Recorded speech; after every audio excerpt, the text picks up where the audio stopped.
Sí, entonces, bueno, están los indultos del año 89, ¿no? Que son 4 grupos de indultos, entre los cuales estaban, bueno, varios de los militares procesados eh, por distintos hechos.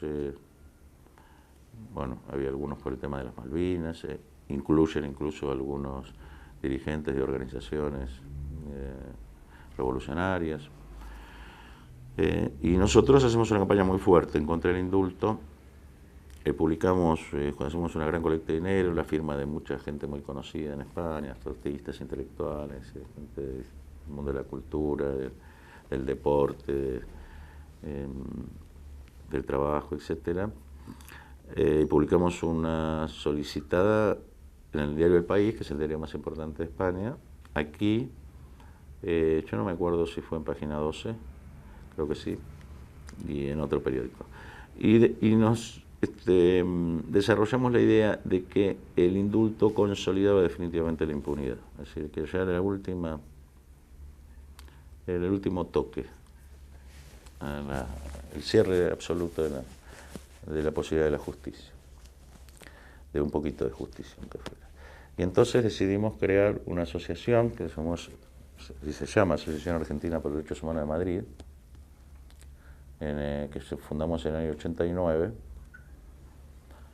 y que bueno, que tenía por tarea precisamente buscar de qué modo se podía ayudar a tratar de hacer mella en esta impunidad, ¿no?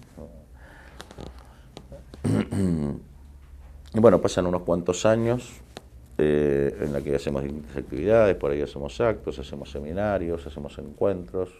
seguimos recibiendo a los familiares, haciendo lo que podemos hacer, y mientras tanto vemos, decía, con mucha atención los juicios que se desarrollan,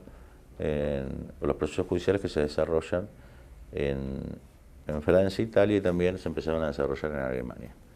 con la característica común a todos ellos de que actuaba la justicia de esos países en razón de la nacionalidad de las víctimas, ¿no? Y en España no existía esa posibilidad, ni existe esa posibilidad en principios, sin perjuicio de que las normas jurídicas siempre son interpretables, porque la ley no permite perseguir delitos cometidos contra españoles en el extranjero, en principio en ninguna circunstancia. Es decir, si no tienen satisfacción judicial fuera, en el lugar donde se comete el delito o en otro lugar, no están protegidos por la legislación española, con lo cual nosotros no podíamos seguir esa estela de los juicios de Francia o de Italia o de Alemania. Y entonces estábamos trabajando mucho la idea de una disposición legal existente en España, que existe en muchos otros países, pero que dado que no se había puesto en práctica nunca y era previsible que nunca se fuera a poner en práctica, como algunas normas de derecho que quedan bonitas en los textos pero que luego no se aplican, empezamos a trabajar la idea de aplicar una disposición legal que establece que la jurisdicción, los tribunales españoles pueden ejercer su competencia respecto de determinados delitos cometidos fuera del país cuando se trate de una serie de delitos que tienen la característica común de ser crímenes de derecho internacional, crímenes internacionales. Todos estos crímenes están incorporados a distintos convenios internacionales que ordenan la persecución de los mismos. Y en esos convenios lo que se establece es establecer en qué casos